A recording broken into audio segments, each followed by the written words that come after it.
आप देख रहे हैं देसी। आज हम पोषण को लेकर बात करेंगे दिनेश कुमार सीडीपीओ से, जो हमारे साथ में मौजूद हैं। जो जिस तरीके से महिलाओं को अपने बच्चों का ध्यान रखना चाहिए और आंगनवाड़ी से किस तरीके से संपर्क करें, कैसे नाम दर्ज कराएं, और पूरी की पूरी जानकारी जो है वो सर से लेना चाहेंगे।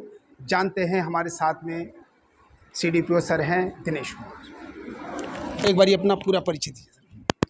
मैं दिनेश कुमार सिंह, सीडीपीओ प्रताप बिहार, महिला एवं बाल विकास विभाग, दिल्ली सरकार से। क्या कहेंगे, महिलाओं को किस तरीके से बच्चों का पोषण करना चाहिए और प्रेगनेंसी के समय किस तरीके से ध्यान रखना चाहिए, और सरकार की तरफ से क्या क्या सहायता प्रदान की जाती है उन महिलाओं को जो प्रेग्नेंट होती हैं? महिलाओं के समग्र विकास के लिए प्रेगनेंसी के फर्स्ट वीक से ही हमारी भारत सरकार की सभी योजनाएं, उनका लाभ उनको मिलने लगता है। हमारी आंगनवाड़ी वर्कर बहन जो है उनके घर होम विजिट करती है, उसके बाद उनका नाम रजिस्टर करती है और उसके हिसाब से उनको समय पर टीका लगाने के लिए और उनका THR जो सूखा खाना है, ताकि उनके गर्भावस्था के दौरान किसी तरह विटामिन मिनरल की कमी ना हो, पोषक आहार प्रदान किया जाता है उनके घर पे ही।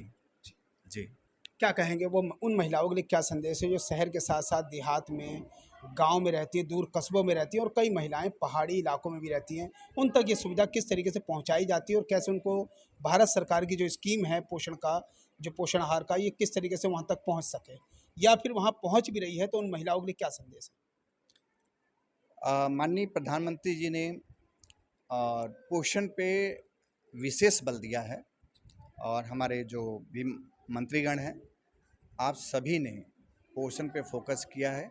दूर दराज सुदूर कहीं भी हमारे माताएं बहनें छोटे गांव के रूप में हैं या झुग्गी झोपड़ी में हैं, कहीं भी हैं, वहां तक हमारी सेवाएं आंगनवाड़ी वर्कर के माध्यम से दिया जा रहा है, ताकि भारत की कोई भी महिला कुपोषित न हो। और खासकर जब प्रेग्नेंट हो तो उसकी पूरी निगरानी, पूरा देख रेख, जैसे पहले संयुक्त परिवार में देवरानी जेठानी माँ बाप सब रखते थे, ऐसे उसके समग्र देख रेख, टीकाकरण से लेकर के पोषक तत्वों को देने से लेकर के पूरी जो हमारा विभाग करता है आंगनवाड़ी माध्यम के थ्रू, और उनके घर होम विजिट किया जाता है और उन्हें आंगनवाड़ी सेंटर में भी बुला करके विभिन्न तरह की जानकारी दी जाती है। तो जो परिवार अशिक्षित है, जो कहीं ना कहीं पोषण का जो आहार और ज़्यादा अगर बच्चों को खिलाना चाहें या देना चाहें अपनी तरफ से, तो क्या कोई ऐसी सावधानियां भी उन महिलाओं को बरतना पड़ता है, या फिर आंगनवाड़ी वर्कर जो शेड्यूल बनाती हैं उसी के हिसाब से चलना पड़ता है? अपनी इच्छाओं से क्या वो अपना पोषण आहार बढ़ा सकते हैं?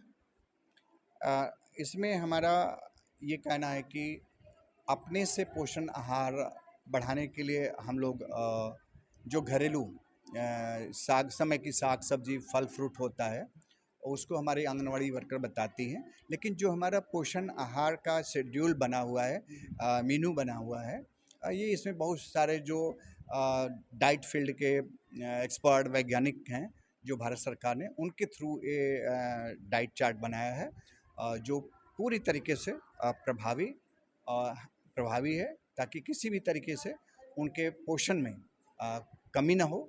और जिस तरह पेट में गर्भ में बच्चा बढ़ता है तो पोषण की ज़्यादा आवश्यकता होती है, तो उसी अनुपात में उनको वो पोषक तत्व दिया जाना चाहिए, ताकि जच्चा और बच्चा दोनों स्वस्थ रहें।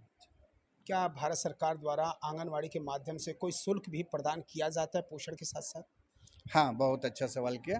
प्रधानमंत्री मातृत्व वंदना योजना है, उसमें रजिस्टर करने के बाद इनको इनके खाते में 5,000 रुपया दिया जाता है। और अब तो भारत सरकार ने और अच्छा पहल किया, दूसरी बच्ची अगर लड़की है तो वहाँ पे 6,000 दिया जाता है। जी, एक सवाल और सर, उन महिलाओं को क्या संदेश देंगे जो कहीं ना कहीं जब प्रेगनेंसी का समय होता है तो बुखार हो जाता है, या फिर उनको जुकाम हो जाता है, या फिर कई तरह की बीमारियों से वो ग्रसित हो जाती हैं, तो क्या ऐसे समय में कोई गोली या फिर कुछ इस तरीके का अपने आप ले सकती हैं या फिर डॉक्टर की सलाह के बाद ही लेना चाहिए? कई महिलाएं ऐसी हैं जो पैरासीटामोल खा लिया या सर दर्द की गोली खा ली, तो क्या इस तरीके के जिस तरीके से उनका फैसला होता है गोली खाने का, क्या ये बच्चों को नुकसान नहीं पहुंचाता? बिल्कुल बहुत सही सवाल आपने किया कि प्रेग्नेंट होने के बाद वो पूरी जिम्मेवारी जो है हमारा और स्वास्थ्य विभाग का हो जाता है। आशा बहनें आती हैं तो उनको जैसे कुछ भी लगा कि बुखार है कुछ है, हमारे हर एरिया में डिस्पेंसरी है, उनको वहाँ रेफ़र किया जाता है।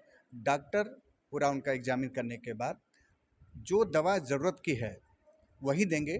जो दवा से उनके प्रेगनेंसी में खतरा हो सकता है या उनके स्वास्थ्य के लिए, वो दवा सदैव वर्जित होती है और उनका पूरा देख रेख किया जाता है।